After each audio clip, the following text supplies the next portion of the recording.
12 साल में जो नहीं हुआ, कुछ लोग कह रहे हैं 24 साल में जो नहीं हुआ, अगर मुख्यमंत्री का कार्यकाल भी जोड़ लें, वो आज हो गया है। एक यूनियन मिनिस्टर पब्लिक डिमांड के बाद, कुछ लोग कहेंगे पब्लिक प्रेशर के बाद, रिजाइन कर देते हैं, धर्मेंद्र प्रधान। उसके बाद कॉकरोच जनता पार्टी कहती है हम आंदोलन विड्रॉ कर रहे हैं। पर क्या था कॉकरोच जनता पार्टी का प्रभाव? क्या ये आंदोलन खत्म हो गया पर ब्लड टेस्ट कर लिया गया और बार बार नए नए विषयों पे आएगा? क्यों प्रधानमंत्री मोदी एक तरह से इंस्टाग्राम पे डेब्यू करते हैं जब वो डायरेक्टली इंस्टाग्राम स्टाइल में सेल्फी की वीडियो बनाते हैं? क्या चल रहा था जनता के मन में कॉकरोच जनता पार्टी को लेके कि ये तो पूरा एक हाईजैक्ट आंदोलन है, कुछ जेन्युइन है, बिल्कुल जेन्युइन नहीं है? प्रधानमंत्री ने क्यों ऐसे रिस्पॉन्ड किया? बहुत सारी चीजें हैं, पर डेमोक्रेसी में सब निकलती हैं पब्लिक ओपिनियन से।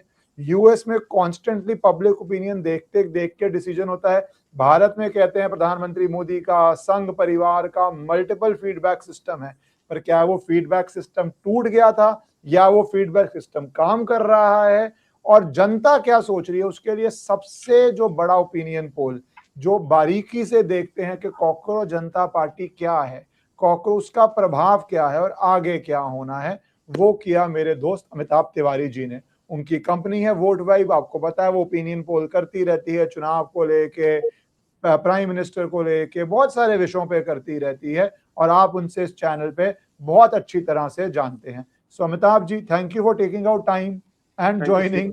मच। एक तरह से हिस्टोरिक डे है कि रेजिग्नेशन हो गया जी एक व्यक्ति का, इतने बड़े इंस्टाग्राम आंदोलन का। तो ओपिनियन पोल उस पर भी होगा, मोड्स ऑफ कम्युनिकेशन, तो सारा पब्लिक ओपिनियन पोल पे धीरे धीरे आते हैं। पहला, कॉकरोच जनता पार्टी को ब्रॉडली भारत की जनता कैसे देख रही थी, आपने क्या पाया? देखिए, अगर कॉकरोच जनता पार्टी की बात करें तो अवेयरनेस लेवल की अगर बात करें तो काफी हाई है। ऑलमोस्ट 87% लोग कॉकरोच जनता पार्टी के बारे में जानते हैं।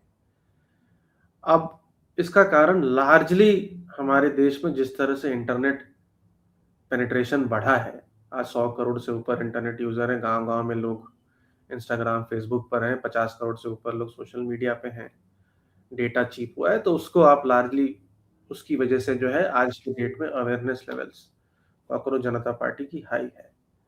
क्योंकि एक नया फिनोमिनन है, तो बहुत सारे प्रश्न जो हमने पूछे उसमें एक undecided don't know can't say 25 से 30% लगभग हर सवाल में है। लेकिन जो कॉकरोच जनता पार्टी को जब जो सपोर्ट बेस है वो सबसे मजबूत 18 से 24 और उसके बाद 25 से 35 के एज ग्रुप में है। और जैसे जैसे एज ग्रुप बढ़ता है उसका सपोर्ट बेस या उसके बारे में जो पॉजिटिव विचार रखते हैं लोग वो घटता जाता है, विच इज नेचुरल, क्योंकि उनको वो यूथ के इश्यूज को उठा रहे हैं। अगर हम कम्युनिटी स्पेसिफिक बात करें तो SC ST और मुस्लिम समाज में उनका कंपैरेटिवली ज़्यादा सपोर्ट दिखता है compare to general category and OBC, correct, comparatively. और लगभग 1/3 लोग मानते हैं कि यूथ पॉलिटिक्स के लिए एक पॉलिटिकल पार्टी की ज़रूरत है भारत में। और अगर कॉकरोच जनता पार्टी चुनाव लड़ती है तो इस पर डिवाइडेड ओपिनियन है। लगभग 38% लोग कहते हैं कि वो उसका समर्थन कर सकते हैं और लगभग 35% लोग कहते हैं कि उसका वो समर्थन नहीं करेंगे। लार्जली हमें इस कॉन्टेक्स्ट में समझना होगा कि ये एक पार्टी तो है नहीं, एक प्लेटफॉर्म, एक हैंडल है एसेंशियली ना, इंस्टाग्राम हैंडल है, ट्विटर हैंडल है, जिसने एक प्लेटफॉर्म प्रोवाइड किया है युवाओं को। और कहीं ना कहीं युवाओं की बात जो है वो पूरे पॉलिटिकल इकोसिस्टम में सुनाई देती नहीं है, और जिसका ये परिणाम है कि युवाओं को एक प्लेटफॉर्म मिला या एक व्यक्ति उन्होंने देखा जो उसकी आवाज को उठा रहा है, इसीलिए इसको समर्थन मिला है। और सरकार भी कहीं ना कहीं इस चीज को एक्सेप्ट उन्होंने किया कि ये स्पॉन्टेनियस एक आंदोलन है जो धीरे धीरे दूसरे शहरों में फैल रहा है, और डिमांड्स जो हैं वो लार्जली जायज़ हैं। ठीक है, FIRs विड्रॉ करना या कॉम्पनसेशन देना या धर्मेंद्र प्रधान का रेजिग्नेशन, हम जानते हैं कि किसी भी प्राइवेट सेक्टर कंपनी में अगर ये इंसिडेंट हुआ होता तो आपका उसमें रोल है या नहीं है, मॉरल रिस्पॉन्सिबिलिटी या अकाउंटेबिलिटी के बेसिस पे जनरली आपका रेजिग्नेशन मान यहाँ पे अमिताभ मैं जोड़ना चाहूंगा क्योंकि सरकार का व्यू रहा है कि रेजिग्नेशन नहीं होता। राजनाथ सिंह जी की फेमस स्टेटमेंट है सरकार में इस्तीफे नहीं होते, क्योंकि मुद्दे तो इससे पहले भी बहुत थे जहाँ पे गलतियां हुई होंगी। 12 साल में तो बहुत मुद्दे हैं, ऐसा तो है नहीं गलती नहीं होती। तो रेजिग्नेशन कभी नहीं हुआ। हुआ जो प्राइम मिनिस्टर, और हुआ तो प्राइम मिनिस्टर के इंटरनल कैलकुलस से कैबिनेट रीशफल में अपनी स्पीड पे हुआ। एक एमजे अकबर का इशू छोड़ दीजिए जो पूरा ही डिफरेंट था, जिसका सरकार से कोई लेना देना नहीं था, वो तो एक मी टू पर्सनल एलिगेशन थी जब पूरे वर्ल्ड में एक माहौल था, उसको छोड़ दीजिए, वो कोई सरकारी कामकाज वाला इशू नहीं था। इसलिए सरकार में एक डिफरेंट चीज है ना कि प्राइवेट कंपनी से क्या कंपेयर करना, कोई किसी और सरकार से भी कंपेयर नहीं करता, क्योंकि रेजिस्टेंस लेवल बहुत हाई क्यों है सरकार में रेजिग्नेशन लेने को लेकर। तो अब इसकी दो बातें हैं कि भाई यहाँ पे रेजिस्टेंस लेवल हाई क्यों है, क्योंकि मोदी सरकार की एक इमेज, या मोदी जी की इमेज खुद एक स्ट्रॉन्ग एडमिनिस्ट्रेटर की, करेक्ट, एक सुपर ह्यूमन इमेज भी है, एक aggressive Hindutva, aggressive nationalist leader की। तो अब इसके दो पहलू हैं, हर सिक्के के दो पहलू होते हैं कि भाई अगर पहले जब इस तरह के इंसिडेंट्स हुए हैं, जब रेजिग्नेशन नहीं लिया गया है या मंत्री को नहीं हटाया गया है, क्योंकि इस केस में भी कभी अगर लें कि अगर मंत्री को हटा दिया जाता है तो what is the message it sends? It sends a message that, और it is an acceptance of failure, कि भाई कहीं ना कुछ गड़बड़ हुआ है, धर्मेंद्र प्रधान ने किया है, पूरे जो चेन है, वैल्यू चेन है, स्टोरेज, ट्रांसपोर्टेशन, प्रिंटिंग, प्रिपरेशन, कहीं ना कहीं उससे लीक हुआ है, और वो क्योंकि उसको लीड करते हैं तो उनकी मॉरल रिस्पॉन्सिबिलिटी।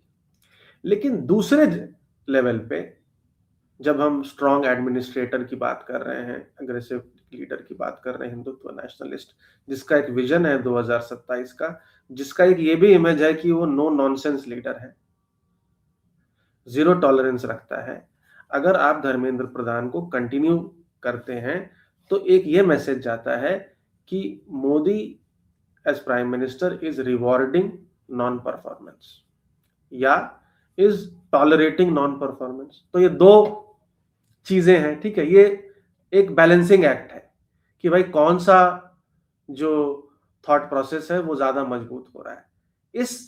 इस प्रोटेस्ट में दिखा है कि, और वीडियोस हमने आपने सबने देखे हैं कि जेनजी में कहीं ना कहीं इस बात को लेकर के प्राइम मिनिस्टर के खिलाफ भी बहुत ज्यादा गुस्सा हमें एटलीस्ट वीडियोस में दिख रहा है। तो हो सकता है कि प्राइम मिनिस्टर को ये लगा हो कि भाई इस इशू की वजह से जेनजी या यूथ कह लीजिए, जिसका जो पहले बीजेपी को सपोर्ट करता आ रहा है। आपकी आवाज बहुत फेंट हो गई मिताब, थोड़ा सामने आके बोलिए, या बहुत फेंट हो गई। हाँ, तो ये जो जेनजी या यूथ जो है, जो आपको भाजपा को सपोर्ट करता आ रहा है चुनावों में, 2014 में भी जब भाजपा एंटी करप्शन प्लैंक पे आई तो युवाओं का सपोर्ट रहा भाजपा को, तो उस वोट बेस में इमेज डेंट ना हो जाए या सपोर्ट बेस डेंट ना हो, तो उसको ध्यान में रखते हुए आई थिंक ये फैसला लिया गया है कि उनका रेजिग्नेशन अगर ले लिया जाए तो एक मैसेज जाता है कि Modi zero tolerance for non performance, one. दूसरा, BJP is open to feedback, या Modi prime minister as a prime minister is open to feedback and he reads the pulse of the people and this is a genuine concern, जिसके ऊपर उन्होंने action लिया है। इसका flip ये है कि अगर आप सोशल मीडिया देखिए, अभी चंद घंटे ही हुए हैं और एकदम से जो सो कॉल्ड कट्टर बीजेपी सपोर्टर हैं वो शुरू हो गए हैं, ये तो भैया आप सरेंडर कर देते हैं, ये तो आप पलट जाते हैं, ये तो आप झुक जाते हैं वायलेंस के सामने, कि सड़क पे वायलेंस हुई इसलिए आप झुक गए। क्योंकि यूजीसी का एक मुद्दा हुआ था जो इफेक्टिवली बीजेपी के, जो माना जाता है बीजेपी के वोटिंग पॉपुलेशन से निकला था, जनरल कास्ट का मुद्दा था, और आपने रेजिग्नेशन नहीं लिया, जबकि सोशल मीडिया में उसका भी बहुत विरोध था उसका सोशल मीडिया पे, बट कोई रेजिग्नेशन नहीं हुआ। और अब लोग जोड़ते हैं ऐसे कि सड़क पे आके आंदोलन हो तो आप रेजिग्नेशन ले लेते हैं। तो मैं ये सवाल ये करना रहा हूँ कि आपको लगता है जो बीजेपी वोटिंग पब्लिक है वो कई बार जब निराश हो जाती है और may be they don't vote for the other side, but 2004 में जिस तरह बोलते हैं वो घर बैठ जाती है कि आप इतने तकड़े फैसले जो हम चाहते थे वो आप कर नहीं रहे, या हमारी बात तो आप सुनी नहीं, यूजीसी में तो रिजाइन लिया नहीं, अब ले लिया। तो वो अपने वोट बेस पे क्या असर पड़ता है ऐसे डिसीजन का? देखिए, ये ऐसा पहली बार नहीं हुआ है जब right wing support base BJP के डिसीजन पे निराश हुआ है। ठीक है, ये मुझे लगता है फार्म बिल्स या उससे पहले की भी बात है, ये शुरू हुआ फार्म बिल्स के अराउंड, ये मामला शुरू हुआ कि फार्म फार्म बिल्स पे बिल्स आप पे, हाँ, हाँ शुरू हुआ अग्रेसिव था। स्टैंड लिया लेकिन आप विड्रॉ कर गए।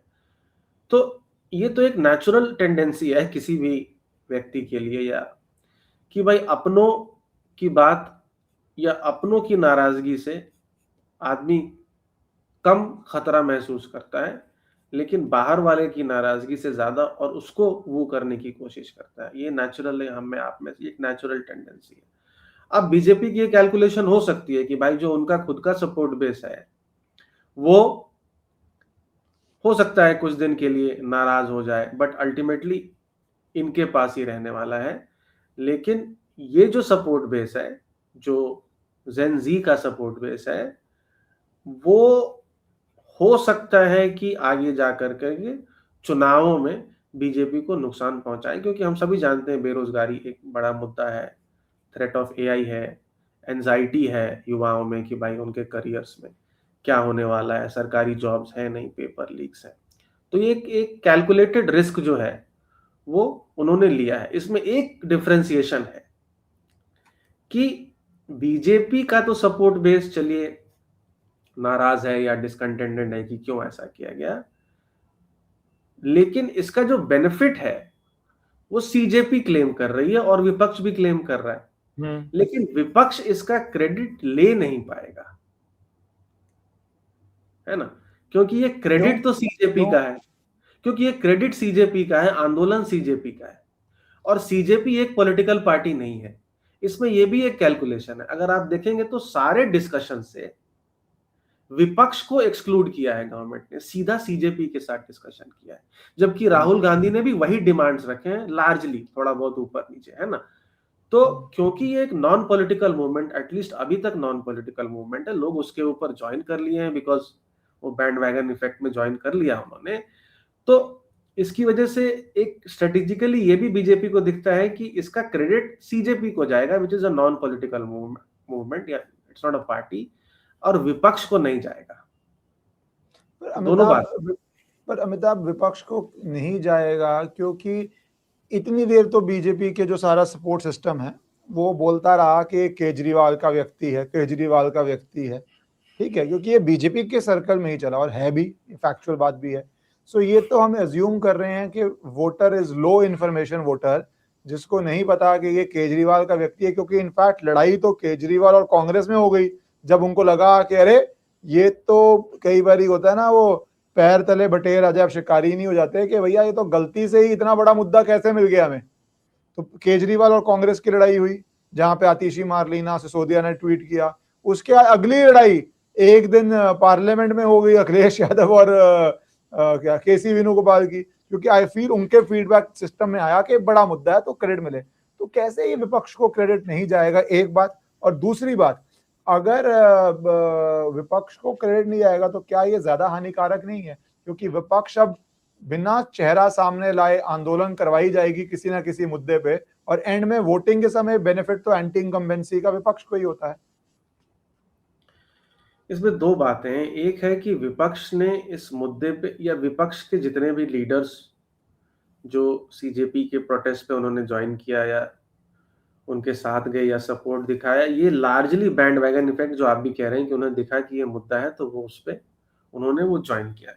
उन्होंने इस मुद्दे को उठाया नहीं था। आज तक किसी भी विपक्षी पार्टी ने पिछले 12 साल में 20,000 25,000 लोग तो दिल्ली में नहीं इकट्ठा किए किसी भी मुद्दे पे, और मुद्दे तो बतेरे रहे हैं, है ना। तो एक ये बात है, तो इसलिए विपक्ष को इजीली क्रेडिट मिलना मुश्किल है। अब दूसरी बात है कि क्रेडिट जा रहा है सीजेपी को। अब वो ठीक है कि भाई ये आम आदमी पार्टी बैक्ड है या किसी और पार्टी बैक्ड है, बट ये कुछ थोड़ा हाफ ट्रूथ्स भी है ये बात है, ठीक है, ये कोई एस्टेब्लिश फैक्ट तो नहीं है। दूसरी बात है कि तीसरी बात है कि अगर इसका बेनिफिट सीजेपी को अक्रू होता भी है होगा, तो पॉलिटिकल उसको बेनिफिट तो तभी होगा जब वो चुनाव लड़ेगी। मान लेते हैं आप आज सीजेपी के सपोर्टर हैं, जेंजी हैं, बहुत खुश हैं कि भाई CJP has tasted blood, CJP जीत गई। अब चुनाव में सीजेपी का सिंबल है नहीं, चुनाव में तो वही एस्टेब्लिश्ड पार्टीज, बीजेपी, आम आदमी पार्टी विपक्ष का सिंबल है, ठीक है। तो अब आप क्या विपक्ष को वोट करें उस समय पर जब पक्ष ने आपकी बातें मान ली हैं, तभी आपने कॉल ऑफ किया ना प्रोटेस्ट, तो लॉजिकली, है ना। तो ये एक डिलेमा रहेगा। मैं ये नहीं कह रहा हूं कि भाई लार्जली जो भी डिस्कंटेंट यूथ में है इसके बाद खत्म हो जाना है, क्योंकि वो दूसरे मुद्दों पे अब उनका फोकस होगा, है ना। अब वो बेरोजगारी, migration, threat of AI, jobs etcetera पे तो अब देखना पड़ेगा कि ये, और उन्होंने कहा भी है कि आज शायद प्रेस कॉन्फ्रेंस में कि अब आगे का फ्यूचर कोर्स ऑफ एक्शन क्या होगा देखा जाएगा। तो बहुत प्रेशर रहेगा सीजेपी लीडरशिप पे पॉलिटिकल पार्टी बनने के लिए, और अगर वो पॉलिटिकल पार्टी बनती है तब उसका एक डायनामिक्स रहेगा। जो आपने बात की कि जो ये 18 से 24 में मैक्सिमम सपोर्ट है सीजेपी का, और उसके बाद 24 से 35 में है, और जैसे से एज बढ़ती है गिरता है। पर India is such a young country, US की तरह नहीं है जहाँ पे people above 50 are maximum voters, क्योंकि वहाँ पे तो लोग वोट करने जाते नहीं, यूथ जाता नहीं, एवरेज एज ज्यादा है। भारत की एवरेज एज मोटा मोटा 29 ईयर्स है। तो ये 50% वोटर तो 18 और 29 के बीच में आ गया। और अगर सीजेपी के लिए आप बोल रहे हैं मैक्सिमम सपोर्ट यहाँ से दिख भी रहा है, तो बाय कॉरलरी बीजेपी के लिए ये सेक्शन सबसे ज्यादा वीक है। और ये सेक्शन वो भी है जिसके अंदर मेमोरी ऑफ 2004 टू 14 नहीं है। जो व्यक्ति 2013 में 10 साल का भी था, उसको क्या मेमोरी है? 12 साल के बच्चे को भी क्या मेमोरी है? पर वो आज जब 29 आएगा तो वो 12 साल का बच्चा 27 का होगा, तो बिलो 27 वही बिल्कुल वही एज ग्राफिक बैठ रहा है। अगर आप 12-13 साल के बाद मानो कि 10वीं-12वीं में पॉलिटिकल कॉन्शियस आ रही है, तो वही एज ब्रैकेट बैठेगा 19 में कि बिलो 27-28, 18 टू 28 को कुछ पास्ट नहीं पता है। और बीजेपी की क्या यहाँ प्रॉब्लम शुरू हो गई है ओपिनियन पोल्स में, आपको दिख रहा है, क्योंकि आपने स्टेट्स की भी किए हैं, आपने वहां भी देखा है बीजेपी का क्या वोटिंग ब्लॉक रहा जहां बीजेपी जीतती भी है। तो क्या बीजेपी के लिए एक न्यू प्रॉब्लम खड़ी हो गई है 18 टू 28? इसमें 2-3 बातें हैं। पहली बात है कि आबादी जरूर हो सकता है कि 30 साल से कम की 50% हो, बट टेक्निकली क्या 0 to 18 कैन नॉट वोट। तो होता क्या है कि 18 से 29 या 18 से 30 साल अगर हम मानते हैं तो इसकी आबादी किसी भी राज्य में 20-22% के आसपास रहती है। लेकिन हम इसको एक्सपैंड कर देते हैं, हम मानते हैं कि चलो 18 से 40 तक यूथ है ऑन अ लूज बेसिस, या 18 से 35 तक यूथ है, क्योंकि 35 की एज में भी आप बहुत सारे स्टेट गवर्नमेंट्स के एग्जाम्स आप दे सकते हैं, तो आप उसको यूथ मान सकते हैं। चलो, एजुकेशन एग्जाम के समय आप उसको बहुत अच्छा आंकड़ा ले रहे हैं कि तो 35 मान लिया जाए कि भाई 35 वाला बंदा भी यूथ है। तो अब बात है कि बट 18 से 35 भी फिर 30-35% तो है। अब किसी भी स्टेट में आप सर्वे करें, अब चाहे बीजेपी रूल स्टेट हो या अपोजिशन रूल स्टेट हो, सबसे ज्यादा प्रेशर या सबसे ज्यादा डिस्कंटेंट जो है वो इसी एज ग्रुप में रहता है सरकार के खिलाफ, 18 से 24 और 25 से 35। क्योंकि हर जगह बेरोजगारी है, चाहे वो ममता की सरकार रही हो पहले, चाहे कांग्रेस की सरकार हो, चाहे भाजपा की सरकार हो, और हर जगह जॉब क्रिएशन एक मुद्दा है। अभी तक जो हम लोग पहले भी चर्चा कर चुके हैं कि अनएम्प्लॉयमेंट अगर सबसे बड़ा मुद्दा है तो इसका रिफ्लेक्शन चुनावों में क्यों नहीं होता, है ना। कि अब उसका कारण यही है कि भाई एक तो पहले ये नंबर ही बड़ा नहीं है, जो दिखता है बड़ा population, but voting population is less. और अभी तक हो सकता है कि यूथ जो है वो सिर्फ मुद्दों के ऊपर वोट नहीं कर रहा है, वो रिलीजन, लीडरशिप, कास्ट, उसके बेस पे भी वोट करता है। तो ये थोड़ा जो मुद्दा है ये एक तरह से डिस्पर्स हो जाता है जब चुनाव होता है। तो अब क्योंकि आपने इंस्टाग्राम की भी बात करी, तो और आगे हम वो भी डिस्कस करने वाले हैं। 2014 is the first social media election, 2019 is first WhatsApp, 2024 is first YouTube, 2026 Tamil Nadu is first Instagram election of India. ठीक है, जो विजय की जीत हुई थी वहां पे बिना भीड़ के। बिना मतलब भीड़ भीड़ थी, पर बहुत कम इवेंट्स थे, भीड़ तो बहुत इंस्टाग्राम थी। इलेक्शन है, हाँ, इंस्टाग्राम पे पॉपुलैरिटी, इंस्टाग्राम वैसे भी सेलिब्रिटीज, इंडिविजुअल का ही सेलिब्रिटी मीडियम है। हाँ सर। है ना। तो अब अभी तक क्या था कि दोनों पक्ष और विपक्ष को, क्योंकि अलग अलग राज्यों में अलग अलग सरकारें हैं, ये जो युवाओं का जो एक डिस्कंटेंट था उसको सीरियसली नहीं लिया जा रहा था, क्योंकि ये वोट डिस्पर्स हो रहा था, डिस्ट्रीब्यूट हो रहा था अलग अलग मुद्दों पे। तमिलनाडु में डिस्पाइट लोअर नंबर्स, क्योंकि वहां भी 18 से 29 लगभग 21 या 22% वोटर ही थे, यूथ ने सरकार बनाई या बिगाड़ी, क्योंकि यहां पर यूथ ने अपना जो इन्फ्लुएंस है उसको एक्सपैंड किया, दूसरे वोट ब्लॉक्स को भी वोटिंग डिसीजन को इन्फ्लुएंस किया, खींचा, यानी पेरेंट्स। माँ को मना लिया, माँ को, दादी को, घर में किसी को हाँ, मना लिया। तो पेरेंट्स को उन्होंने उन्होंने तो इसका मतलब है कि तमिलनाडु जो है एक केस स्टडी बन गया जहां पर युवा ने एक्चुअली चुनाव डिसाइड किया, और वो इंस्टाग्राम पे डिसाइड हुआ चुनाव लार्जली। तो अब किसी भी पॉलिटिकल पार्टी के लिए या बीजेपी सरकार के लिए ये एक केस स्टडी, टेस्ट स्टडी दिख रहा है ना, कि भाई इंस्टाग्राम पे युवा है, और युवा जो है अगर दूसरे वोट ब्लॉक को इन्फ्लुएंस कर देता है, यानी अपने से बियॉन्ड पेरेंट्स, रिलेटिव, फ्रेंड, जैसा तमिलनाडु में हुआ, तो किसी भी सरकार के लिए यह खतरा हो सकता है। ठीक है, तभी हम देख रहे हैं कि बीजेपी जो कि शुरू शुरू में डिसमिसिव थी इस प्रोटेस्ट को लेकर के, जैसे ही जुलाई 20 का प्रोटेस्ट हुआ उसी दिन आफ्टरनून में ही, उसी दिन पहली मीटिंग हुई, शायद उसी दिन हुई पहली मीटिंग सीजेपी के लीडर्स के साथ, और दूसरे तीसरे मीटिंग में लार्जली डिमांड्स को मानते हुए उन्होंने इस प्रोटेस्ट को सेटल किया, क्योंकि ये दूसरे शहरों में भी फैल रहा था। और प्राइम मिनिस्टर मोदी ने इस सोशल मीडियम कम्युनिकेशन को भी, के इंपॉर्टेंस को भी समझते हुए उस दिन वो जो हम सेल्फी वीडियो की बात कर रहे हैं रिलीज किया, जो कि 303 मिलियन या जो भी 300 मिलियन 24 घंटे में जो जिसको व्यूअर्स मिले। तो ये सारी चीजें लिंक्ड हैं, ये सारी चीजें लिंक्ड हैं, और कम्युनिकेशन स्टाइल भी हम देखेंगे आगे धीरे धीरे अब चेंज होते हुए दिखेगी। मतलब पर ये बहुत इंपॉर्टेंट आपने पॉइंट को फ्लैग किया कि Twitter election 14 to 19 to 24 to अब 29 आ रहे हैं, जो अपन इंस्टाग्राम इलेक्शन की तरफ जा रहे हैं। बट क्या आप उसको लग रहा है आपको कि विजय वॉज अ यूनिक फिनोमेना, क्योंकि वो इस एज ग्रुप में पूरा ही स्वीप कर गए थे 70-80%, तो वो एक यूनिक फिनोमेनन थे। पर या आपको लगता है कि मुद्दों पे without a superstar like Vijay also मुद्दे पे एक यूनिक स्वीप हो सकता है 70-75% तक, जो अगर 20% लोग हैं या 35% या 25% वोटर का बेस है, अगर वो 60% पोलराइजेशन कर दे तो किसी स्टेट में भी इतना गैप नहीं है, फिर तो BJP at its peak also suffer कर सकती है।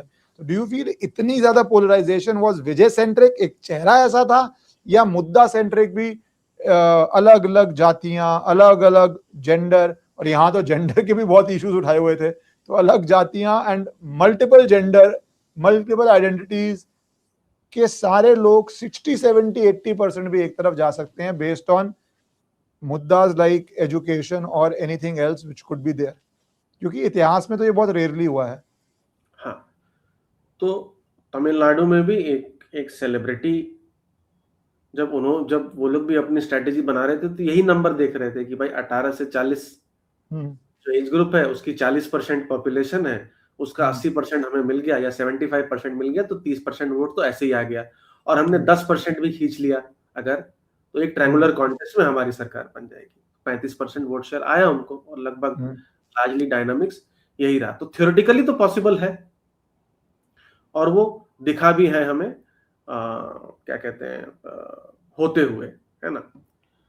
तो अब इस प्रोटेस्ट ने क्या किया है कि जो वॉइस ऑफ यूथ जो अनहर्ड है पूरे पॉलिटिकल सिस्टम में हमारे, चाहे वो बीजेपी हो, कांग्रेस हो, किसी भी दल में आज यूथ की वॉइस अनहर्ड है, तो उसको पटल पे लाके रख दिया है कि भाई अगर भारत युवा प्रधान देश है, लेकिन Bharat is ruled by grandfathers and grandmother's.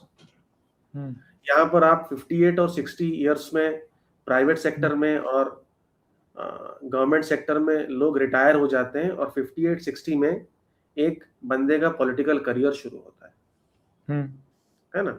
आज भारत के कैबिनेट की एवरेज एज 57-58 होगी आज।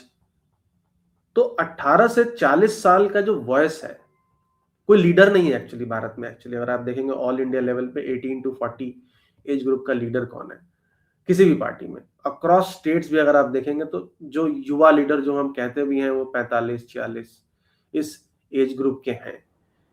तो इसको एक वॉइस मिला इस प्रोटेस्ट से, और उसने दिखा दिया कि भाई ये जो जनरेशन है उनके साथ जो मीडियम ऑफ कम्युनिकेशन है वो थोड़ी डिफरेंट होने की जरूरत है, और उनकी मांगे और बातें जो हैं, जो आज कोई भी पॉलिटिकल पार्टी बहुत बढ़ चढ़ के शायद उन मुद्दों को के ऊपर, क्योंकि अगर हम मान लेते हैं कि हम अगर मॉनसून सेशन की भी बात करें निष्करण भाई, तो 10 बिल्स की बात है, जो बिल्स की बात है, एक का भी कोई बेरोजगारी, threat of AI, job creation, skill development से लेना देना नहीं है।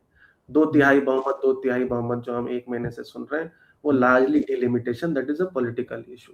करेक्ट। यूथ आज फ्रस्ट्रेटेड, डिसकंटेंटेड है, क्योंकि अपने फ्यूचर को लेकर के वो अनसर्टेन है, और एक प्लेटफॉर्म उनको मिला है, और सरकार भी ये समझ गई कि आई थिंक इसको, जिसको कहते हैं निप इन द बड, इसको जल्द से जल्द जो है टैकल करना जरूरी है, नहीं तो ये आगे जाकर करके सरकार के लिए इशू हो सकता है चुनाव में। अमिताभ, पर क्या सरकार जल्दी समझी या लेट समझी? क्योंकि कुछ लोग कह रहे हैं कि इतना ये मूवमेंट बढ़ता ही नहीं अगर ये पहले रिजाइन हो जाता। दूसरी बात जो ज्यादा जरूरी है, क्या बीजेपी इंट्रोस्पेक्ट बहुत करती है और इतना एक्स्ट्रॉर्डनरी स्टेप लिया गया है तो बहुत मंथन किया गया होगा कि रेजिग्नेशन के प्रो क्या है, कौन क्या है, असर क्या पड़ेगा, फ्यूचर में नई रेजिग्नेशन की डिमांड नहीं आएंगी, क्योंकि 2-3 तो रेडी हैं, अभी मन से बोल चुके हैं वो कि 2-3 डिमांड्स जो रेजिग्नेशन की आने वाली हैं, जिसमें गडकरी हो सकते हैं, जिसमें वो आगे बढ़ के और भी बहुत सारी डिमांड्स हैं। तो राहुल गांधी तो होम मिनिस्टर की मांगनी शुरू हो चुके थे। जो बड़ा सवाल ये आता है कि क्या बीजेपी को भी ये कम्युनिकेशन प्रॉब्लम आ गई है, जो मास्टर कम्युनिकेशन थी बीजेपी की ही, और एक तरह से ये स्ट्रेंथ है प्राइम मिनिस्टर की, वो इंस्टाग्राम पे आके 300 मिलियन व्यू लेते हैं। दूसरी तरह ये पार्टी की कितनी वीकनेस है कि आप ट्विटर पे या ओल्ड मीडियम्स पे हो और इंस्टाग्राम पे बीजेपी 80-20 का रेशो है, मे बी 90-10 का। जिस तरह कांग्रेस जब सत्ता में थी ट्विटर में होता था ना 80-20, वही हो रहा है। देयर इज नो बीजेपी बड़ा इन्फ्लुएंसर जो है वो अपने यहाँ पार्टी से नहीं जुड़े, वो हिंदुत्व वाले हैं, वो हैं, या वो कोई धार्मिक बातें कर रहे हैं, वो अलग बात है, मतलब ऐसा पॉलिटिकल मैसेजिंग वाला नहीं है। जबकि लेफ्ट का पॉलिटिकल मैसेजिंग भी है जिसका मर्जिंग हुई है उनके सोशल इशू के साथ भी, तो वो बहुत बड़ा दायरा है। आई थिंक हाँ, बहुत अच्छा सवाल पूछा आपने, और बहुत इंपॉर्टेंट पॉइंट भी आपने हाईलाइट किया है कि जो ये प्रोटेस्ट है या जो प्रोटेस्ट चल रहा है, उसकी सारी कम्युनिकेशन जो है या उसके जो सारे कैंपेन्स हैं, उसका जो सारा डिसेमिनेशन मीडियम है वो इंस्टाग्राम है। जबकि BJP as a party and machinery is fighting this CJP protest or discrediting or on traditional media, which is X, not traditional media, traditional social media, X, Facebook, WhatsApp, and traditional media, which is channels and print, etc. तो पहले तो war आप गलत zone में ही लड़ रहे थे इस प्रोटेस्ट को लेकर के, ठीक है, क्योंकि जो इसका सपोर्ट बेस ही अगर 18 से 35 है, और 18 से 35 आज ट्रेडिशनल चैनल देख नहीं रहा है, उसको वो गोदी मीडिया कहता है, वो यूट्यूब देख रहा है लार्जली, या आज वो इंस्टाग्राम पे रील्स देख रहा है और उसी के थ्रू सब कुछ कंज्यूम कर रहा है। तो BJP as a machinery, as a BJP communication team has of course, as you are rightly pointing out, he has failed in this, in understanding the importance. और प्राइम मिनिस्टर मोदी की यही strength है, क्योंकि वो ट्विटर में मेरे हिसाब से 2007 में आए थे, जब ट्विटर पे कोई था ही नहीं, है ना। मैं भी 13 में आया था, मुझे आपका नहीं ध्यान है। आप कब आए? मैं तो आपसे भी लेट आया हूँ। मैं मतलब अकाउंट कभी खोला हो याद नहीं, पर एक्टिव हुआ मैं 16-17 में।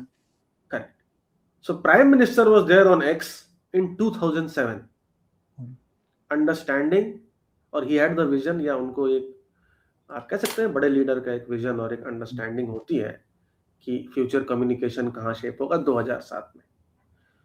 तो क्योंकि उन्हें ये बात समझ आती है, ऑफ कोर्स एक डिबेट हो सकता है कि शायद उन्हें भी लेट समझ आई कि भाई वो इंस्टाग्राम पे जो सेल्फी फॉर्मेट में उन्होंने वीडियो रिलीज किया, तो उन्हें ये बात समझ आई, और इस मुद्दे को टैकल करने के लिए उन्होंने उनका ही मीडियम चुना, और वहां पर उनको 303 मिलियन या जो भी व्यूज आ गए, है ना, क्योंकि फिर काउंटर आपका शुरू हुआ, और वो भी from the top. Exactly, counter from the top in a sense weakness of the organisation है। हाँ है, वही तो कह रहा हूँ ना, है, वो तो हम कह ही रहे हैं कि है भाई, क्योंकि आप उसको ट्रेडिशनल मीडिया पे लड़ रहे हैं, वो ट्रेडिशनल मीडिया पे है ही नहीं। But when he realised and when there is very little time, कि अब प्लस क्या हो गई ये बात कि भाई बीजेपी की मशीनरी या इकोसिस्टम उसको इंस्टाग्राम पे अगर आज टैकल करता भी है या करता, वर्सेस प्राइम मिनिस्टर जो टैकल कर रहे हैं एक वीडियो के द्वारा, दोनों की इफेक्टिवनेस में बहुत फर्क है। एक तो समय नहीं था, दूसरा एक पूरा का पूरा इकोसिस्टम आपको बनाना होता है, इसको टैकल करने के लिए उसमें समय लगता। तो I think from a communication perspective, जो अगेन फिर से लिंक्ड है, क्योंकि ये सारा डिस्कशन आज एक्चुअली लिंक्ड है, बहुत सारी चीजें। रेजिग्नेशन, एक तो इमेज है strong administrator, aggressive Hindutva, nationalist leader, no tolerance, zero tolerance for corruption, etcetera etcetera. ठीक है, अब इस लीडरशिप में, इस इमेज ऑफ लीडरशिप में एक तरह से कहा जा सकता है कि वन वे कम्युनिकेशन ही हो रहा है पिछले 10 या 12 साल से। ठीक है, जो लोगों को पसंद भी आ रहा था, वो काम भी कर रहा था। One way communication, strong image, आप डायरेक्टली पब्लिक से बात कर रहे हैं, सोशल मीडिया प्लेटफॉर्म्स यूज कर रहे हैं, ट्रेडिशनल मीडिया को आपने कट कर दिया, इंटरमीडिएरी मीडिया को आपने कट किया, और आपकी बात लोग मतलब सुन रहे हैं, चल रही है। और अब जो एज है उसमें अब यहां से मुझे लगता है ये टेक्टोनिक शिफ्ट है। ठीक है, अब ये style of communication, one way, clear messaging, direct interaction with voter, intermediary cut, लोगों को पसंद आया और चला। अब जो दौर है, जो जेन ज़ी का दौर है, उसमें मुझे लगता है कि अब ये स्टाइल ऑफ कम्युनिकेशन जो हमें दिखा भी, प्रधानमंत्री ने जो यूज किया है इस प्रोटेस्ट को टैकल करने के लिए और अपनी बात रखने के लिए, अब ये स्टाइल ऑफ कम्युनिकेशन में हमें मैसिव चेंजेस देखने को मिल सकते हैं, क्योंकि ये स्टाइल ऑफ कम्युनिकेशन सिर्फ प्राइम मिनिस्टर का नहीं है। आज जितने भी बीजेपी के टॉप चीफ मिनिस्टर्स हैं, उनका भी लार्जली स्टाइल ऑफ कम्युनिकेशन यही है। It is Yogi Adityanath, Devendra Fadnavis, Hemant Bishwa Sharma, etcetera etcetera. ठीक है,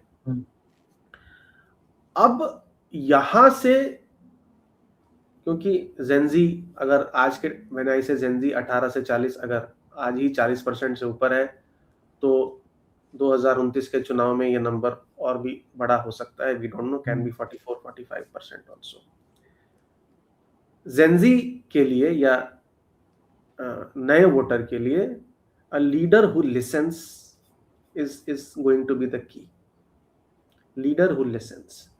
ठीक है, and is very fast in responding. You Instagram क्या है, 10 सेकंड में respond. You can't have a time lag. हाँ, you can't have a correct. So, आपने जो पॉइंट बोला, एक है leader who listens, is very fast in responding and has a very crisp message. जो वो 30 सेकंड, 1 मिनट, जो भी, मतलब जो रील्स का फॉर्मेट है। अब इस कम्युनिकेशन का दौर है, और उस हमने देखा है कि prime minister Modi already adapt कर रहे हैं इस प्रोटेस्ट के बाद, मुझे लगता है, क्योंकि बीजेपी का फीडबैक सिस्टम मजबूत है, ठीक है, वो डिटेक्ट कर लेती है अर्ली वार्निंग सिग्नल्स के टाइप की, कि अभी जो 10 से 12 साल चला है वो आगे नहीं चलेगा, या इसमें मॉडिफिकेशन करने की जरूरत है, और अब टू वे कम्युनिकेशन एस्टैब्लिश करने की जरूरत है। तो आई थिंक देखते हैं अभी कैसे स्ट्रेटेजिकली पार्टी इसको हैंडल करती है आगे।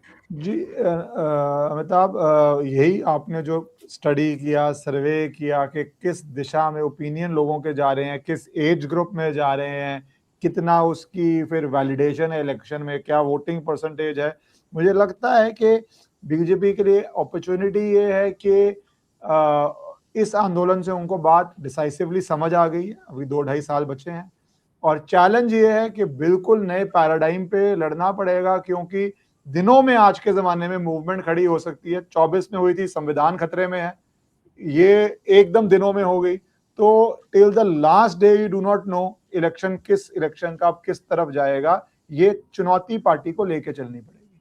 थैंक यू सो मच, आपने समय दिया और ये सारे टॉपिक्स कवर किए।